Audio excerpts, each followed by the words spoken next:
we'll go from there. Hey, everybody, to our special event with Eileen Head. We're talking about the Enneagram today, and thanks all for attending. I'm sure there will be more watching the recording later. So I'm going to put you on speaker view, Eileen, and would love you to introduce yourself, and then let's roll. Okay. Thanks everyone for joining. Personalities have always been fascinating for me because I've always been curious what makes everyone tick, and then what makes me tick, what makes me who I am and how I think and how I feel, and why is it that I'm different from other people. And so this has become the basis of my coaching. It was the foundation of my own self-confidence and self-worth that has given me a very strong foundation. No matter what happens to me, if I get thrown in the ditch, I know exactly what that is. I have so much information about myself and the other person and why it may not be about me at all. So what I do is I coach from the perspective of, for women, is this all there is? To manifesting and creating to live their best life. I'm a Reiki master, a hypnotherapist. They call me the Enneagram Queen because I love it so much. There's just a wealth of information for people to create strong, loving, connected relationships, attract their ideal partner, and live a more conscious, elevated life.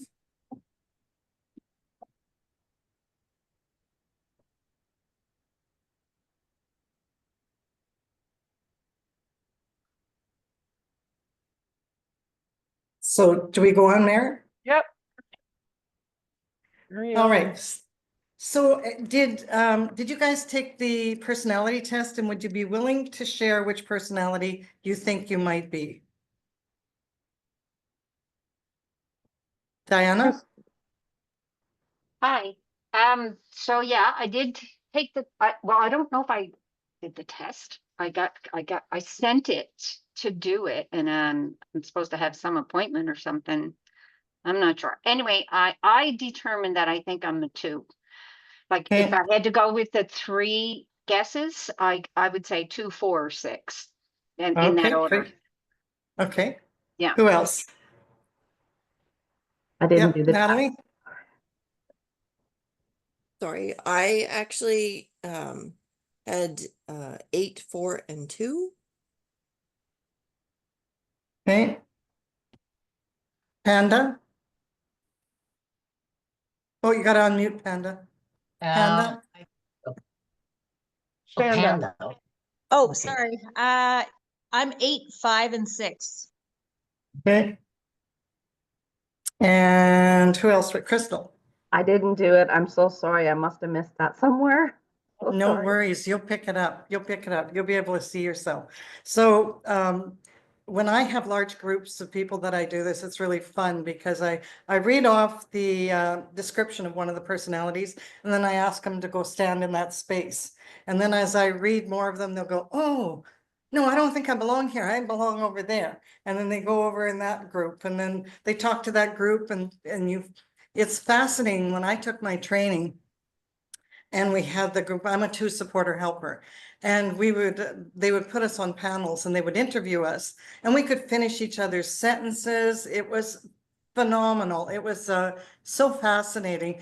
The Enneagram's been around since the 1700s, and it is one of the most advanced personality models because not only does it show you your strengths and your challenges, but it shows you what patterns are sabotaging you, your personality styles, what you need from your partner, they from you, how you're feeling emotionally loved or need to feel, which none of us really knows. At least I certainly didn't know any of that. What people value in you, because sometimes people don't value, some do, some don't. It gets really confusing. But when you know who you are and you stand in that, you can then let a lot of the personalizations that people happen in situations and relationships, you can know it maybe more about the other person. Or if it's for you, if I'm coaching from the spiritual aspect, you know, if I'm triggered in something, what is the lesson for me? Anytime we're triggered, that's a lesson for us. If we're not triggered, then we know it's more for the other people. Sometimes we're there to teach them some things too. What I love most about the Enneagram is there's 9 levels of conscious behavior. So from the very unconscious behaviors to moving us up to where we really understand all the parts of ourselves compassionately. That's what I love. It's the Enneagram is a journey of compassion for yourself and for other people. And the patterns of behavior are, for me, are very obvious. The words that each personality uses, the body language they have, their perspective on the world, their reactions, their triggers, all of that is very information that we can allow us to connect with other people at a much deeper level. Does that make sense? Natalie, you've been in this for quite a while and understand that. And Brenda probably too as well. So I'm going to go ahead and I'm going to read the first one.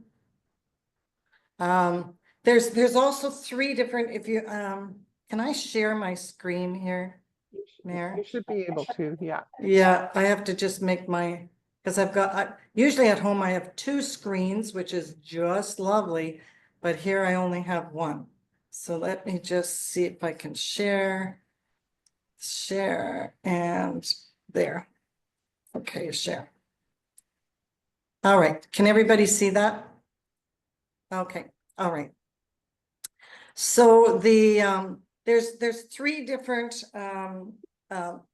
ways of being in the world. The 2, 3, and 4 are heart-centered people. Everything they do is about emotion, deep emotion. They live from the perspective of pleasing others and wanting others to come to them and be able to be in close relationship. The 5, 6, and 7s, they are your head types. They are more about figuring out the world and how the world works, and they're very head people. And the 8, 9, and 1, they are the instinct people. They act from their instincts. And when you study the Enneagram, there's many, many different layers of development for this. So you can even just studying those and how that makes sense in your own life. So if you were to look at this, for those of you who thought you were 8s, you would be in the instinct group. And for those of you who are 2s and 3s, you'd be in the heart-centered, right? And there was a 6, so you'd be the ones figuring it out. So I want you to know that you have all the traits of all 9 personalities within you. However, you can only have 1 ego, and you look out into the world with 1 specific perspective. Personality was formed about the age of 7, when you looked out on your family and you decided, I need to be a certain way and play a certain role in order to get the most love and attention. It was a survival technique in your family. And so maybe you chose that you're going to be the helper in your family, or you were the star to be the achiever, or the dramatic one, or the introvert, intellect, the fear-based questioner, the whoop whoop, everything is fun, optimister, the asserter, who's the strong personality and is the protector of many people, the peace seeker who only wants peace and gives up who they are for the peace and harmony, and the perfecter. And this is a wrong, oh, interesting. It's not structurer, it's perfecter. Wow, that was the document from way back. I will fix that. So it begins to make sense when, what happened? I clicked something and there we go. So when you start to understand the patterns of behavior for each of these people and the basic needs for them, what is their need? What are they looking for from you? And if you're this personality, what are you needing from other people? It is about healing yourself, doing your own inner work so that you are able to create your own happiness. Even when I'm struggling with a relationship, the foundation of knowing who I am helps me not to be swayed by what's going on with how this other person's reacting to me, or I know what it is they're searching for, and I can help to heal that relationship. Make sense for you guys? Okay, great. All right, so I am going to start to read, and this is where the fun comes in. I can find my document again. Here we go.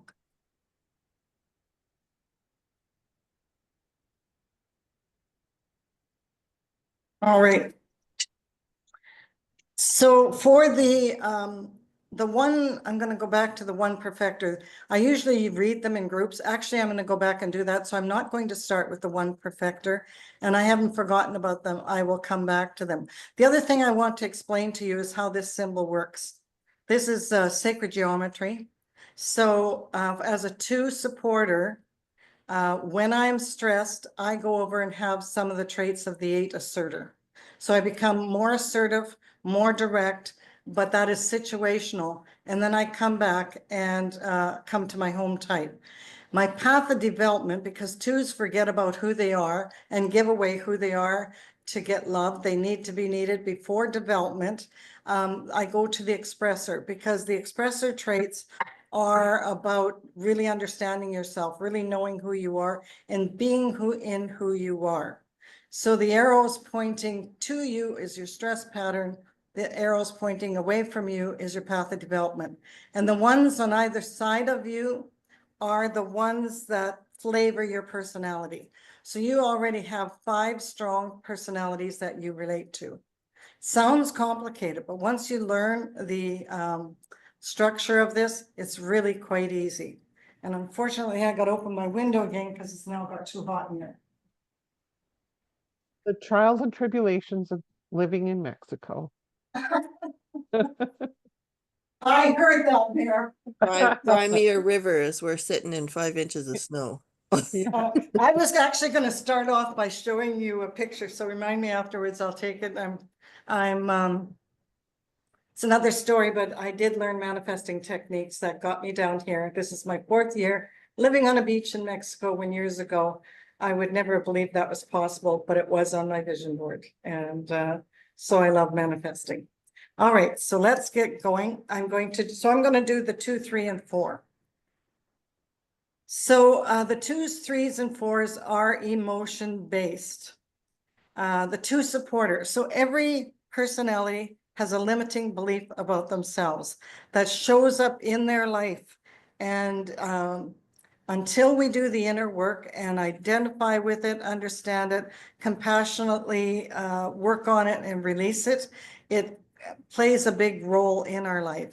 So for the 2 supporters, we had Diana, Natalie has it in hers as one of her numbers. The 2 supporter. What we came to believe is in order to get, you must give first. To be loved, you must be needed. Focus on relationships, nurturing, and helping to connect. Love and relationships are the most important thing. So for other personalities, relationships are a part of their life. For the 2 supporter, they are the focus of their life. And they are the people who, if they're struggling in a relationship, they're really struggling big time in their life. It's difficult for that to put that aside even to do their job properly.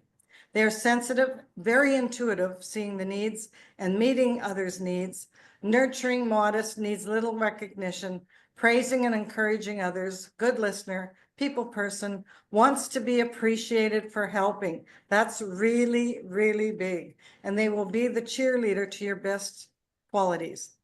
What is challenging for them, they can be intrusive with their helping. What? When I learned that about myself, who doesn't want help? Like, why wouldn't you want to get help? As a 2, even as a child, we really intently observe other people and their relationships and their reactions to other people. So we really do have good advice, but it was like, wow, that was intrusive. May have poor boundaries, yes. Before my growth, yes. Overly responsible, unaware of own needs, and a strong sense of pride in helping others. So the thing about the 9 levels of behavior is once I learned that the need to be needed was driving me, the people pleasing, the giving myself away, that didn't give me a strong foundation of confidence. And I worked on that. It was phenomenal to know that I didn't need to be responsible for other people. As a matter of fact, it was required that I allowed them to be responsible for themselves, because up to that point, what I attracted was rescuers and victims. And that I wasn't doing anybody any good, because I was not healthy for them either. So when I learned to teach them to be more responsible for themselves, be a good listener, guide them, but to understand that my role was to give them the information and then let go of outcome. Very, very difficult for a two supporter. So in relationships, warm and inviting, does things for people without being asked, always there for you. We can be very touchy-feely, and I will tell you, for the eights, these are generalizations now, but traits that are well known. For 8 asserters, often they don't like to be hugged, they don't like to be touched. And the 5 contemplators, the introverts, a lot of times they don't like to be hugged either, unless you're really well known for them. So if you're in a social situation, hi, how are you? You're leaving in a hug. That might not be comfortable for them. So you start to build an awareness. 2, shower you with affection and make you feel cared for and valued. They focus on what their partner needs and relationships. To get along with them, oops, hang on. Excels at finding opportunity to give assistance, whether you want it or not. So they may not realize that their helping can be intrusive. And then there's things here that the supporter can do for their own self-growth. So think of famous people and understand they didn't take the test, but it is from a perspective basis. Ariana Huffington, Princess Diana, John Travolta, Paula Abdul, Josh Groban, Sue Zorman, Dolly Parton. These are all people who are two supporters. And you can start to feel the energy of the two. If you are in a social situation, the twos are there washing the dishes, helping setting things up. They want to be helpers. They want to be useful. So does anybody relate to the two supporter? Ah, Crystal. Nice. Nice. I can't see all of you on this screen for some reason, but anyway. We'll come back at the end, and so write down some of these things which so you can pick it out when the people take the personality test. And I think one of you mentioned that you had sent me an email to verify your personality type. And unfortunately, I just discovered yesterday that my booking calendar only allowed Tuesdays, which hasn't been very not a good thing for me. So I found that out. All right, we're going to move on to the 3 achiever. So as a child, remember, you formed a limiting, as a child, the 3 achiever, they did something that they were rewarded for, where they got a lot of attention, where they were the center of attention. And so they came to believe that they were who they are or what they were doing instead of who they are. So they focus on achieving, succeeding, gaining accomplishments. They're the movers and shakers. They're generally the salespeople, the rah-rah people, always on the go, very efficient. They work hard to achieve their goals. They want recognition for succeeding, and they like material things. They strive to be number 1, positive, upbeat, lots of energy. They are shifters. So if they're in a group that they need to, their image needs to be a certain way, they will be that. And then they can be a different image in another group. They like, they wear the best clothes, drive the best car, have the best house, because achievements are really, really important for them. They are great networkers, and they're often referred to as human doings rather than human beings. So the challenges for the 3 is image conscious. Even though they're in the emotional triad, they set their emotions aside to get the job done. Very competitive. And as they move up the ladder of self-growth, the competitiveness stays there, but then it becomes more competitive with themselves rather than the people around them. They believe failure is not an option. They're often workaholics. Even on a vacation, they might be down here on my beach, but they're on the phone. They're still doing deals. They're still doing all sorts of things that keep them in touch with the business, because business is their main focus. Even in their relationship, they choose someone who fits their image. They strive to have the very best relationship because that fits with the overall image that they have. They learn to get love and approval by achieving success, working to be the best, and having a good image. They need success in all their lives, and they provide an upscale living. I know our time is getting short, so I'm not going to do how to get along with them as I'm reading this. So for those of you who are twos, you might identify with the 3 partially as a wing of yours. So for me, I'm a 2 supporter. It's like an airplane. This is my body. This is my home type. But I have a wing to the 3 and I have a wing to the 1. So I have a business side. I have parts of that, but we do things differently. So famous people, and you can feel the energy. Tom Cruise, Tiger Woods.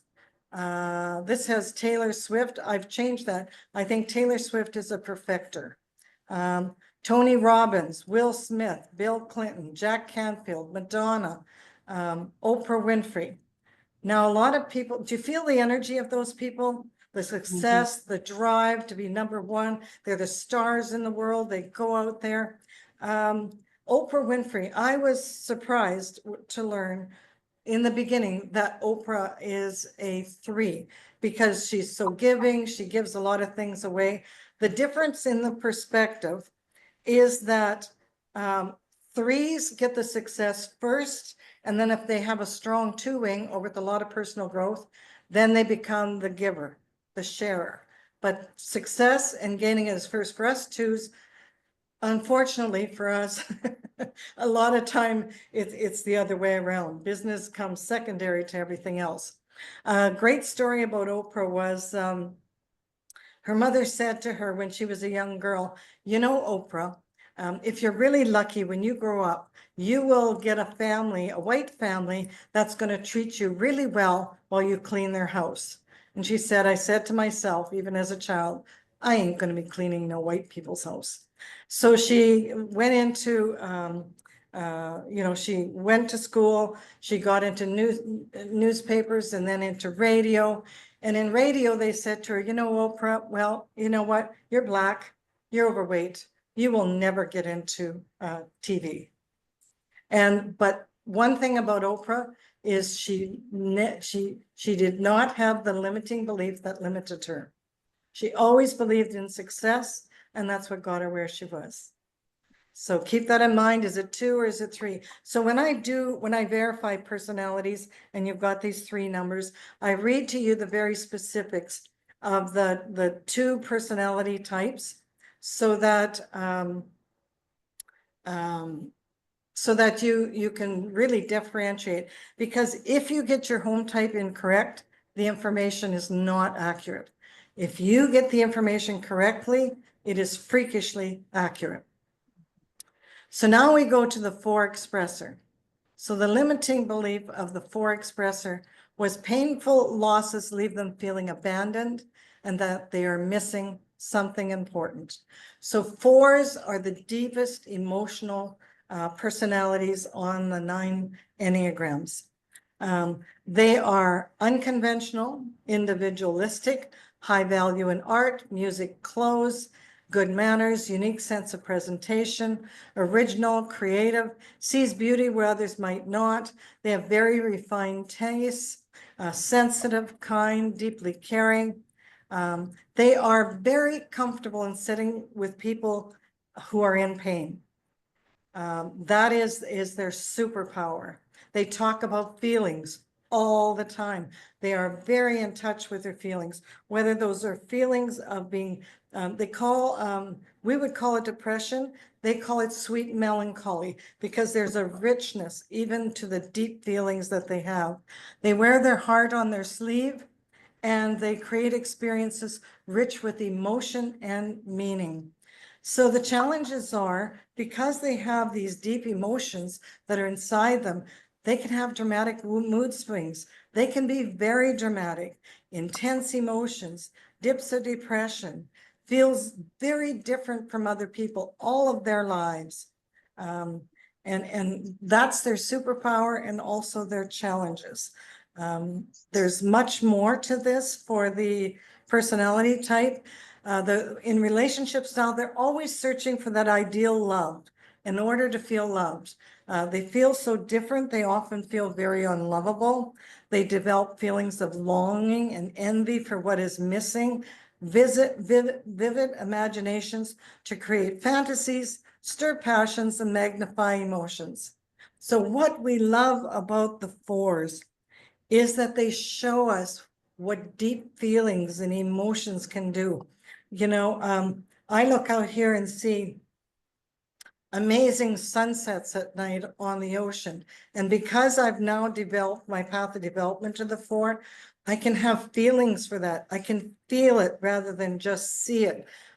Feel the beauty of the flowers and the grounds, or hear the birds. That's the gift that fours bring to us. And a lot of the other personalities push the emotions away. What's really challenging for the four is when they're emoting these big emotions, other personalities often don't know how to handle that or how to respond to that. And for the fours, all they need to do is release it, and then they often come back sort of into balance. But then the other people are left with, now I don't know how to respond to you. I'm not sure what I need to do with you. Some people are uncomfortable with that. And so they do push the fours away, and that's where the fours feel different and often abandoned. Here. Are you guys able to see my document as I'm reading? Good. Okay. Yeah. Okay. All right. Johnny Depp, Angelina Jolie, Michael Jackson, Prince, Lady Gaga, Kate Winslet, Nicolas Cage. Can you see the similarities in all of them? Big emotional people, right? Very dramatic. They're the poets. They're the drama writing people. They are, you know, they're emotion based. So now we're going to go into the thinkers. The thinkers are all about figuring out life. They often react to life by fearing life. They're trying to figure out how life is coming at them so they can figure it out before it happens. So the five contemplator, the limiting belief is the world demands too much and it gives too little, leaving them feel depleted. For the fives and the contemplators in large group situations, they often feel like their energy is drained from them. For the two supporters, we often feel energized, unless you're an empath, which I have come to be. Twos often feel energized with the energy in the room and reacting with people. And fives are just the opposite. They can actually get so depleted that at times, if they haven't done development for themselves, they have difficulty even getting home. So, and in their jobs, they come home and often they need a wind down time before they can interact with their family. Just give me a little while. I just have to come down. Because being out in the world, because they are such introverts, takes a lot of energy from them. So they focus on knowledge and wisdom. That's the juice for them, the knowledge, the data, gaining competency. They're the observers of life. In social situations, they're often off by themselves, observing people, trying to make sense, running through their head, getting data and facts, spends time alone with thoughts, rarely bored. They need less stuff. They're very simplistic, very logical when making judgments and decisions, shares information, like to plan things before they happen, lots of information before acting, striving for being meaningful. They want an uncomplicated life. They're more introverted, calm, serene, a good solution person, because they've, they have all these facts and knowledge that they can very, very quickly come up with a solution. So the challenges for fives is they detach. They often, people find them cool and unapproachable, emotionless. They need privacy and solitude to think clearly about life, and they replay events in their life and then attach feelings to it. So even some of my counterparts in the Enneagram who are fives, they say they really have difficulty getting to the emotions and the feelings. Emotions screw up their logic, and logic is what they know. So when that happens, it really throws them. So a funny little story, my oldest son is a 4 expressor, very emotional, very sensitive. And his girlfriend, when he brought her home, is a contemplator, a 5 introverted. And so I said to them, so when you, and I was doing all my research, so when you guys have a fight, I said, Dax, to you, you have a fight, you lay everything on the table, you're deeply emotional, you think the relationship is over, and it pushes Kyla away. And I said, Kyla, do you feel like you need to get away from the emotion and go over here and think about it and come up with a logical solution, and then come back and see if you can have a logical discussion together? And he looks at me and he says, have you been standing in a corner of our kitchen? This is how deeply the information is. And you can see that when they went together, started going together, I thought, how is this going to work? He's the most emotional type. She is the least emotional. She is the most logical. And at that point, emotions ruled him.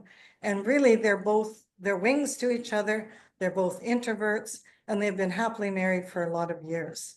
So it's fascinating how these personalities, when you know the personalities, how you can work through them to create those deep, connected, loving relationships. And on to the 6th questioner. So the word, so for the 6th questioner, the limiting belief is unpredictable. The world is unpredictable and it's hazardous. And you can't trust the world, and you can't trust other people. So they're always looking out onto the horizon for what might go wrong, what could happen to them, so that they can be ready to react very, very quickly.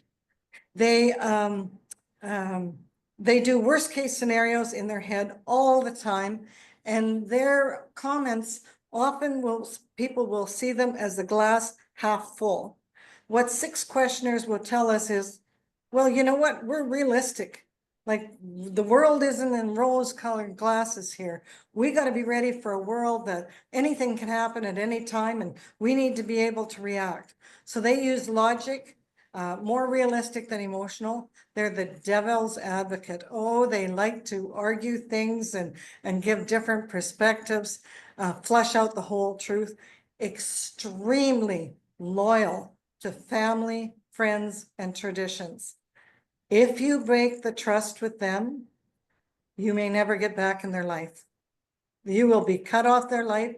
If you break their trust and do something to them or their family, that's it, you're out. They often have a small group of very trusted friends. Important to them, they like clearly defined tasks, and they do them well. They act very quickly. They challenge their own worries by doing courageous things. Reliable, has a sharp sense of humor, and very likable. This is the only personality that they are phobic or counterphobic at different times. So they can be phobic, the sky is falling, the worst case scenario, things that are going on in the world right now will be driving them crazy. They will have all the theories on what could go wrong, and yet put them in a dangerous situation, and they will react very, very quickly. One of my mentors, Russ Hudson, which wrote the Bible of the Enneagram, which is called The Wisdom of the Enneagram. He knew someone that when 9/11 blew up, that this person was in the tower. See, when 6s go into any room or any situation, unconsciously, where's the door? Is it safe? What could happen while I'm in here? And it's fascinating to understand this is what's going on in their head. So when that all blew up, they immediately knew which staircase to take to get out of there. And I think they took 5 or 6 people with them and got them out of the building, which was phenomenal from where they were. So the challenge is this: they are the worry people. They're anxious, they're doubtful, and you need to earn their trust. They're their own worst enemy. They're skeptical of authority, difficulty reaching decisions, worst case scenarios, and maybe pessimistic. And so in their relationship, they seek security and certainty. They need a partner who understands their way of being, understands their fear, worry, and anxiety. So my youngest son is a 6, and he's so funny. He leaves the house and he goes, "Did you unplug the iron? Did we lock the door? Do I have my wallet?" Like, he goes through all of this. And luckily his wife is best case scenario, which I will go into next. She goes, "Yes, Travis, we did." And then they both giggle and off they go. But 6s can have difficulty finding a partner in the beginning who does not understand their way of being, their operating system. I will tell you, if you are in a relationship with a 6, you will be looked after. There will be literally nothing that could happen without them not being able to handle it, to keep you safe, loyal, trustworthy, unless the trust is broken. Exceedingly dedicated. Honest, fair, reliable, prepared and over-prepared, and oh my goodness, a sharp sense of humor. My son is always, oops, I think it's falling off here. My son is always zinging me with stuff like, and he gets me all the time, and I just look at him. That's what we love about the 6s is, and they poke fun at themselves. They are also the most courageous. They're the ones bungee jumping, the stand-up comedians. Ellen DeGeneres is a 6. Anderson Cooper, if you listen to him, you can hear, he's talking about getting bombed all the time or something happened to him. And he's the correspondent who is in giving all these reports on CNN.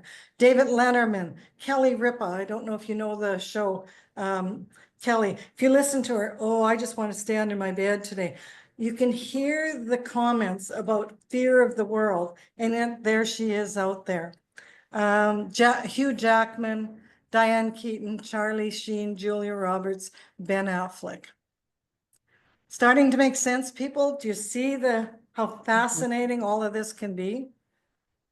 All right, the 7 optimister. So my daughter-in-law, married to my worst case scenario son, is married to the best case scenario. So the limiting belief for the optimisters: world limits people, frustrates them, causes them pain. And this all can be avoided if you're just optimistic. They see life as an adventure, positive, spontaneous, fun, natural storyteller, resilient, turns work into fun, high energy, enthusiastic, humorous, believing everything will work out, fresh and new perspective, likes lots of options, sees endless possibilities, thrives on change, needs life to always be positive. The challenges: they are addicted to excitement and variety. They're often late. Oh my gosh, they are so frustrating. They are the life of the party. People wait for the party to start till they come. And when they come, they always have a story of why they're late or what happened that's entertaining. And people forgive them because they're just fun. So they don't need to be responsible. They don't need to be reliable. Sometimes they're irresponsible. And maybe they won't even show up at your party if something better shows up, and they won't apologize for that either. Their relationship style: they avoid pain at all costs. So for you 4s who delve, that your superpower, you're diving into the pain and feelings, they will avoid pain because it throws their world off. They don't know, before growth. This is all before growth. How do they keep their positive and upbeat and fun if they go into the pain of life? They like to keep their options open in case more fun comes up. They don't like boredom. They're overcommitted.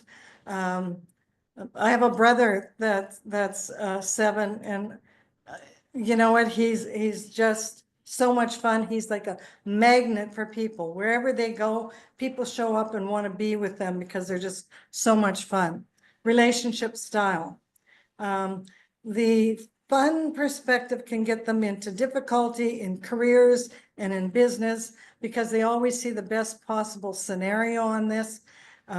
They like life, lots of humor, endless adventures, and good times. They're full of vitalities, enthusiastic, open-minded, spontaneous, playful, gets antsy. But you can see with all of our personalities before growth, that can get you into a lot of trouble because life is serious. Things do happen. You do need to deal with the pain. And so for the path of development of the 7, like if we go back and use this as an example, so for the 7, they need to, let me pull this down a little bit here for me. Oh, I'm in trouble. So the one pointing away from the 7. So when the 7s get really stressed, they go to the one perfecter and they begin to make lists, and they need to become more focused because they themselves feel like they're like this all over the map. And the path of development is to, to calm themselves down and to go to the 5, going into their headspace and start to figure things out more logically.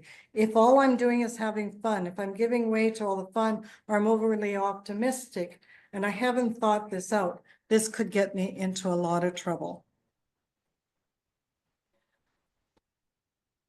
Right, and now, so 7s, George Clooney, Goldie Hawn, Tom Hanks, Jay Leno, Leonardo DiCaprio, Brad Pitt, Britney Spears. Can you see these are all people that like George Clooney before he married his wife? Lots of options. Brad Pitt, Goldie Hawn, she is the ultimate of the best case scenario gal, the fun, upbeat. Okay, now we're going into the action-based. Wow, the humidity here today is crazy. All right, limiting belief. So for the 8 asserter, as a child, something happened where they felt they were taken advantage of, where they felt out of control. The world is hard and unjust. The powerful take advantage of others. And so they create a personality of resist being controlled. They focus on strength, staying in control, being strong. They're confident, a strong sense of themselves. They're dependable, take matters into their own hands to get things done. It's my way or the highway, uses their will to accomplish. They are natural leaders. They want people to be straight, honest. They have high integrity, like actions and results. They are the protectors of the weak. What they tell us at trainings is sometimes they have to pull themselves back. This one fellow mentioned that, I'm in a grocery store and there's this little kid crying in the cart and the mother is shaking them like, stop your crying, stop your crying. He said, he went over and talked to her, which didn't improve the situation. He said, I have to pull myself back out of the situation because I just want to protect this child. So the child, you can count on them. They are direct. They want people to stand up, speak up, and be direct. And for a lot of us who are dealing with emotions or not as confident of the asserter, it's difficult for us to stand up and speak up and be direct. But if you have a boss as an asserter, doing that will earn their respect. They will respect you. Challenges. Oh, 8s do not want to feel vulnerable. They do not, because to them that feels wimpy. Emotions feel wimpy. They pressure people to see how they will respond, tells it like it is without monitoring the impact of directness before growth. Sometimes offends without meaning to, and they may dominate others. Relationship style, learned to become strong, powerful by imposing their will on others while hiding vulnerability to gain respect. Lust for life shows up. They live life large, big intensity, charming, down to earth, wants to experience all life has to offer, energy, sex, food, full of vitality, always on the go. many balls in the air, and they handle all the balls in the air, where most of us would crumble under all that energy. Underneath the tough exterior is a very soft heart. They have a soft heart for animals. They have a soft heart for children, not touchy-feely until they are in a very safe relationship.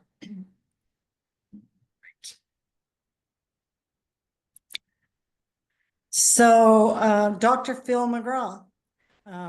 Dr. Phil is a very developed 8 assertive personality. That show really taught men what they needed to do to stand up, to be a man, to act like a man. People came on that show and they tried to manipulate him, and he'd say, "This is my show. You came to me for advice. While you're here, you're going to do what I say. When you leave this show, you can do whatever you want with the information, but here's how it's going to go." Teaches us about very strong, healthy boundaries. Donald Trump is an 8 asserter. So there's always strengths in all of our personalities. As a tool, we can be loving and caring and giving. And then the other part of that is we can be needy before development and touchy-feely. So Donald Trump is you know, he a great business leader. He's undeveloped in his social skills. Barbara Walters, a very successful interviewer because she asked the direct questions.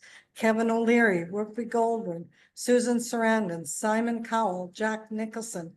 Simon Cowell, when he started The Voice, or America's Got Talent, sorry, he was so overly direct with he would, what he said would crush many people. And they would say to him, "Simon, why do you have to be like that?"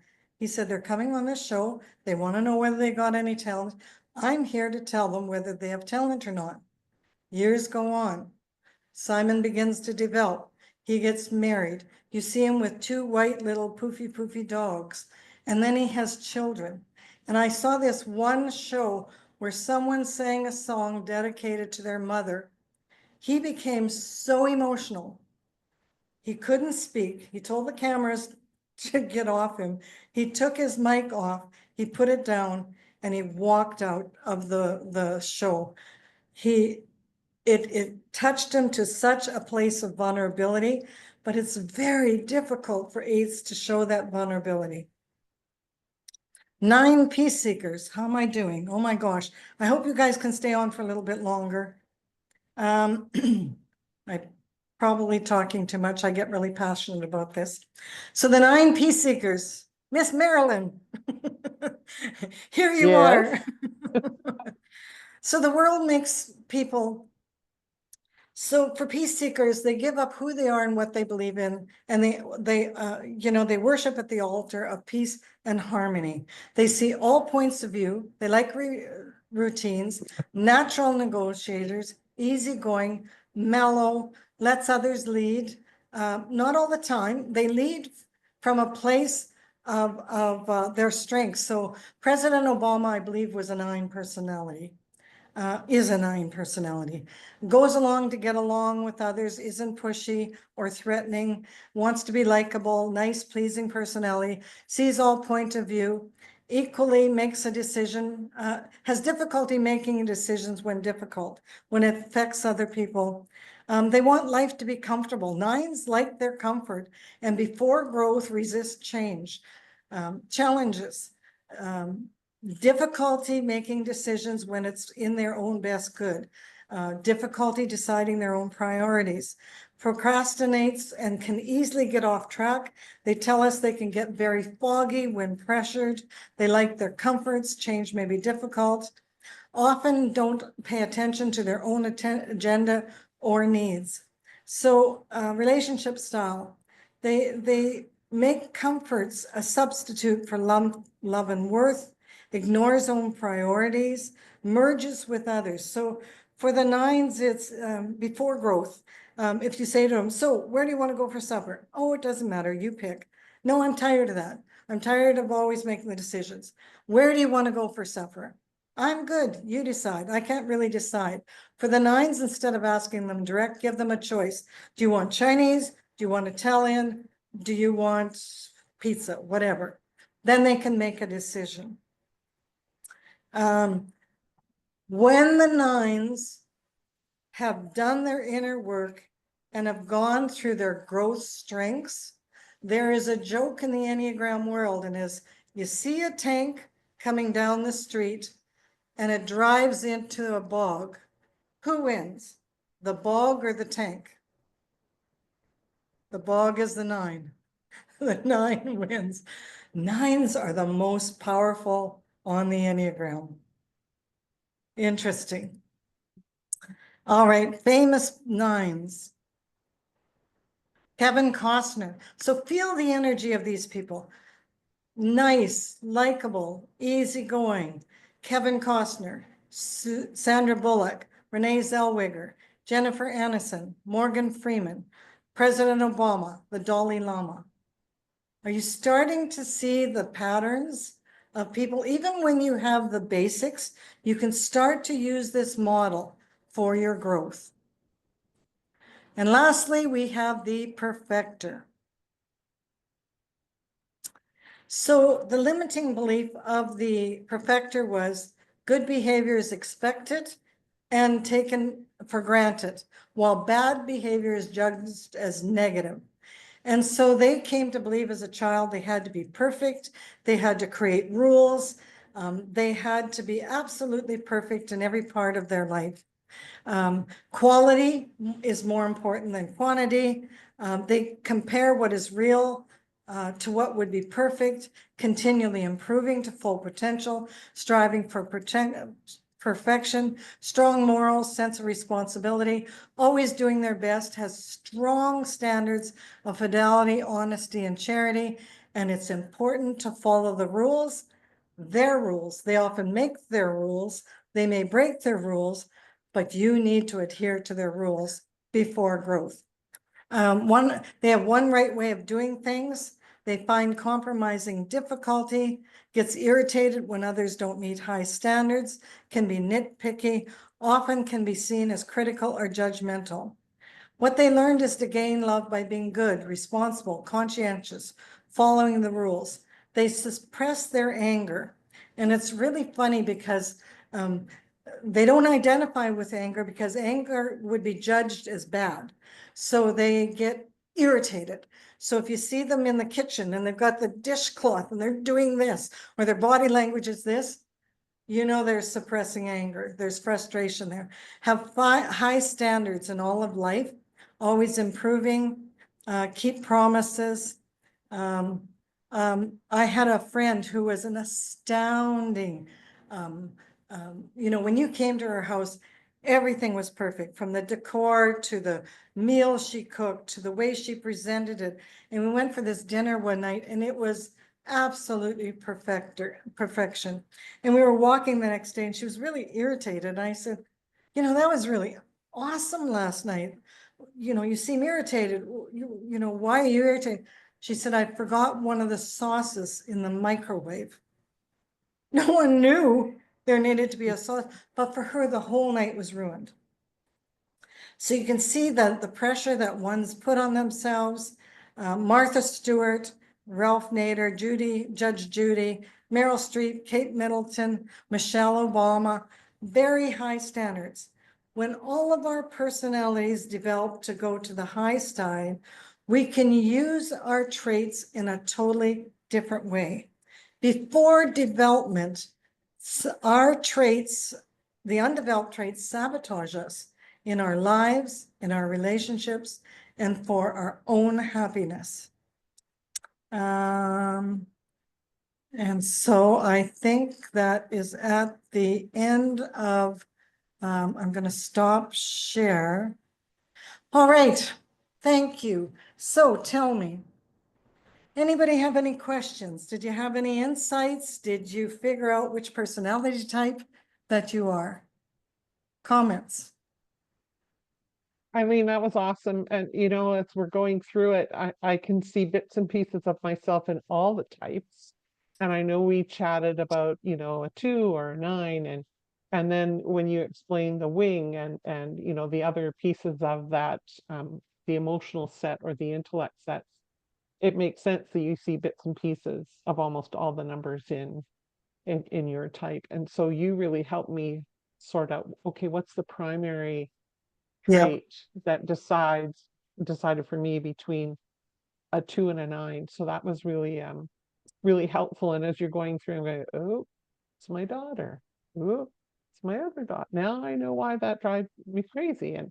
And so it's interesting, and also to think about, where am I at on that growth Yes. hierarchy? Because some of my number feels like the old me. And I can see in my life where I was like that, but I'm not any longer. So thanks for Well, we allowing do for that revisit it, perspective. like it's a scale, right? We can get triggered and we can slide down that and, get in the ditch. But for me, rejection is a big one, or people don't needing me. And I've given that up most part, except in relationships that are really important to me. I can get triggered back into that. And we talk about the spiritual perspective of when we're triggered, there's another layer that we can work on with all of that. What it gives us is such information on ourselves. And I find it fascinating to watch myself in all of these situations, knowing why I'm triggered or what's going on for me, maybe what's going on for the other person. And for the 2s and 9s, there are lookalike types for all your personalities. Each of you has but for the 9s, they please people as well, but they do it in a different way. To keep the harmony. For me, the 2s are to bring people closer, to be needed.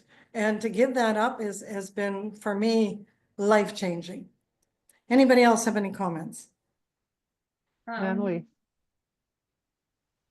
Go ahead. Natalie? Sorry, Yeah. Yeah. I had a question. When you are questioning, like when there's a little bit of doubt and trying to pick out like the primary, and you said that when you're stressed, you follow the arrow, and so would that be a reliable way to kind of pinpoint which one you are if you kind of look? That's why I do the verification afterwards. So Natalie, so the 4 and the 8 are complete opposites. 4s are extremely vulnerable, put their emotions out there. 8s do not show emotion. They do not show vulnerability. 4s are sensitive and caring and artistic, and 8s are about getting the job done. Remember, before growth. So 8s, when they're really strong and developed, they come from the perspective of teaching all of us, be direct, stand up, say it like it is, great leaders. So if you are emotion-based, the chances are that you are not that 8 personality. 8s have emotions, but their strength is in protectiveness, in leadership, in having a world view, right? Does that make sense? Mhm. So probably more a 4 than an 8, right, Natalie? Well, it's kind of different because in different situations and Yes. in my past self, I was definitely the 8. In work, I'm an 8. I'm always super protective of other people. I've gotten fired because I've stood up for other people and what was right. And everybody, when some people find out, like I was in a group for people with anxiety and they're like, you can't be that. You're such a strong person and you're, very stoic, you're whatever. You can't be that way. But as I've gotten older, I can't hide the emotion. I can't, or I've stopped because it's like, well, forget it. This is who, maybe that's the answer to my question right there. Yeah. And are you an 8 or are you on your stress pattern of 1? The rules are you don't speak to other people like that. I'm going to stand up for you. I'm going to take a stand. So it may be more about the 1 stress pattern than an 8. Because as a 4, your path of development is the 2, and your numbers were 8, 4, and 2. So I would say 4 and 2. Okay. Thank you. Yeah. Anybody else? Nicole, did you have a question? Yeah, well, not really a question because I do know the Enneagram like pretty well, but this definitely confirmed for me that my husband is an 8. Just like the description of him, like wanting to defend people, but like having this like really soft heart. That's very much Yeah. him, because I remember Yeah. when we were younger and there was some circumstances where a family member was taking advantage of his mom. He lost it, and he gets so mad when he can't protect people. He would Yeah. get really angry at my parents because he couldn't protect me from their abuse. But I told him, like, don't get in the middle of it. I don't want the conflict. Um, so I'm a 5. I have a 4 wing, and that's really obvious when I'm listening to this. But like the 4 is like kept under the 5. It's like you're not gonna Yes. get to that part until you get to know me. Then you can know Yeah. my emotions, but until then it's all like head stuff. That's right. Yeah, so is You know, it's that interesting, often 8s and 4s are a pairing, right? Because what you bring is the Yeah. emotion to the 8, the, Yeah. the safe space to be vulnerable for the 8, and the 8 is there protecting you. Yeah, Lovely. like he'll like hold the cat and baby talk the cat, and then he'll be a total jerk to me or someone else. That's so bizarre. But like when he lets his guard down, he goes into that 2 energy, and then I can see this like much softer side of him. I don't Yeah. think he has a wing. I think he's just period energy, but I definitely have the 4 wing, which I think is maybe where we connect a bit better. I'm not sure how 5s and 8s connect, if they do that well. Maybe Yeah. that's a I can challenge give for you, us. you know, I do personality readings for couples, and I show Yeah. you your strengths, your challenges, and how to do the work together to help Yeah. each other grow. That Right. might be something I'll take you up. And we're currently in separation. But hopefully it's like a twin flame scenario. But hopefully that won't be forever. And that's something I'd like to take you up on. Also, would we be able to get a copy of that file that you were sharing? Because I just like to keep I that for will my give work. that to you. Yeah, that's Yeah, good I will do reference that. material for me. I'll That's a post very it. 5 comment to make. I'll post it in the community when we're in the next day or so with the recording. Yeah. Thanks. Diana, You know, you had I a question? counseled, sorry, Mayor. No, go ahead, Eileen. Yeah. I counseled a couple. He is an 8, very, very big personality of the 8s, and she is a 9. And I counseled them through a breakup that was required. And then he came back to me and said, tell me what to do, I'll do anything you tell me to do, which is a huge place of vulnerability for the 8 to go into. And I coached them back together, saw them just this weekend, and he's telling everybody, she saved our marriage, she saved our marriage. And he's so Yeah. excited, but he put his ego aside, and he was beautiful, just beautiful. Yeah, I So think he comes at with me with that big energy and like, and then I just like as a 5 shut down. I'm like, okay, no, thank you.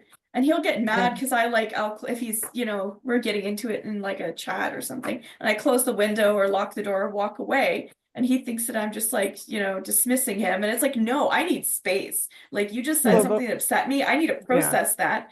And I'm Yeah. like, I have to like think about how I feel. I'm like, I don't know how I feel. I have to sit and think about my feelings to decide what I'm feeling.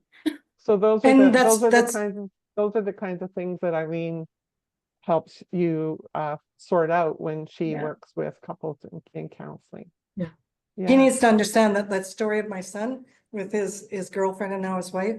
She needs to think, 8s want it out right now. Let's Yeah. stand here and let's get it out right now. Whereas the Yeah. 5s can't So do that. No. let's move on to Diana's question because I'm looking at our time. All right, Diana. Diana. Oh, I just had it's kind of a 2-part question. So like I say, I looked at all of them. I read them all over the other day, and then I read them all over again this morning, just try to make sure I determined that I was probably on the right path.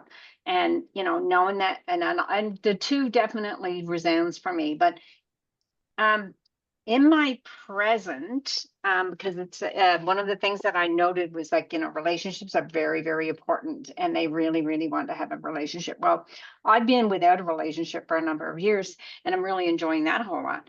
But I've also had to,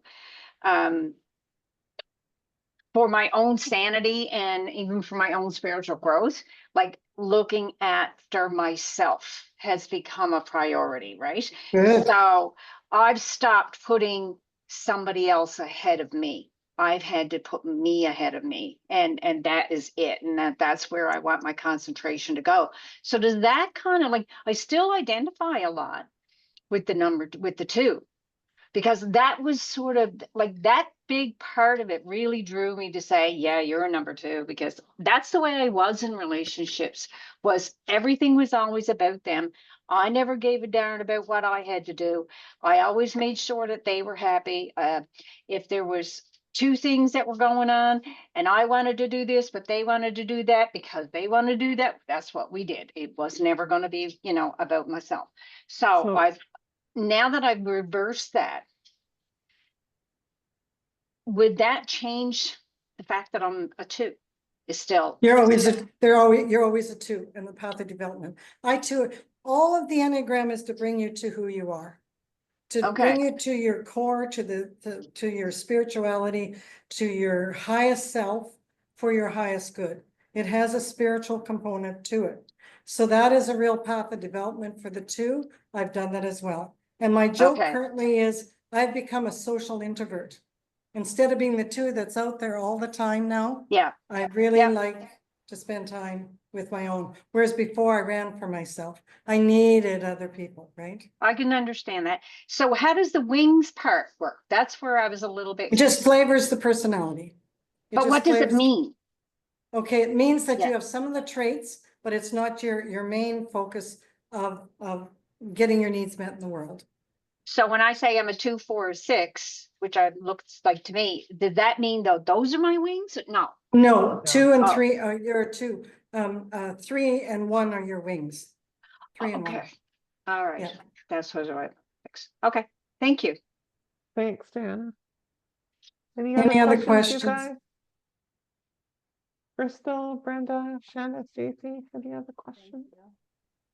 Um, yeah, first I was just like Marilyn, a little confused as to which personality I was, because I felt like a little bit of both, or all of them for that matter, until you got to the expressor 4, and I was like, oh yeah, me, in every way possible, very expressive, but also still feel like partially an 8, so those must be my wings. What was the other? Yeah, a little bit of everything, I feel like, but mostly a 4. And knowing that I'm in the right field, being an intuitive healer, definitely. So you can contact me afterwards to book a verification call, and I will go through the numbers, the 3 numbers you picked, to show you which ones you are. And sometimes people haven't picked any of the right numbers until we delve into it. I can give you this document. I'm also going to offer you a personality reading that is generally $97. I'll do that for you for $79. If you email me, that can be an individual one or a couples one. Hi, Stacy. Thanks. Stacy's a 6, as she mentioned. So if when you start to know people who are a personality you want to get insights from, or you're maybe in a relationship with, or you are that personality, you can start connecting with people and learning from them, right? And understanding them at a much deeper level, and yourself. This is all about you. That's why the Enneagram is so powerful. People either say the Ennea what, or they go, oh, the Enneagram, I love it. And like you said, Eileen, it's a really enlightening tool to have on your path of spiritual growth. Emma, you're just reminding me what was interesting is when I learned about angel numerology, we actually were provided with a comparative chart with angel numbers, numerology, life path, and the Enneagram, and how they all line up. And as you were talking, I was thinking about, oh, that's a 1 life path as well. So it's interesting how it all works together in terms of our growth. Brenda, you have a quick question? Yeah, I just wanted to say that after working with Eileen with my Enneagrams, it was interesting. I'm definitely an 8, but I think what am I, Eileen? I'm an 8, 8, an 8 for sure. But you evolve, and I can see pieces of 8 that are definitely my characteristic, but I can also see pieces of 8 that I have changed. Yes. Because I think I'm down to an 8 and I think it's a 2 and a 5 or something like that. So it is an interesting process to go through to figure out who you are, how far you've come on the Yes. scale of where you're at. So, yeah. Yeah. Yeah, Interesting. so Brenda's an 8, her path of development is 2. And we've seen Brenda develop into that strengths of the 2, the caring, the giving, the nurturing, you know, in her readings, in her supporting people, in her books, sharing. When an 8 shares their vulnerability, it's very, very powerful. Very powerful stuff. And that we see in your writing, which has been Yeah. award-winning writing. Yes. So way to Yeah. go. So I'm going to also, what I'll do is also, along with the handout and the recording, we'll also post Eileen's contact information and the information about her offer. So you guys can learn more about your Enneagram if you choose to, or about how they work together, the types work together in relationships. So I'd really like to thank you, Eileen, for coming today. Thank you. So is everyone okay with keeping this part, like the questions, in the recording that I'm going to send out for Yes. everyone? Yep. Yes. Great, wonderful. Thank you so much for having me. You can tell I'm passionate. I will tell you, this is life-changing work. If you want to do the inner work for yourself and for your relationships and for your spiritual growth and to become your best higher self, the Enneagram is the tool for you. Yeah, I vouch Awesome. for that. Yes, it is. Awesome. Thanks, Eileen, so much for coming and giving us your time today, and looking forward to seeing how that works for people in their continued path of growth. So I'm going to stop the recording now, and we'll go from there. So thanks again, Eileen, and Thanks for we'll get having this me. posted for everybody else soon. Thank you, Eileen.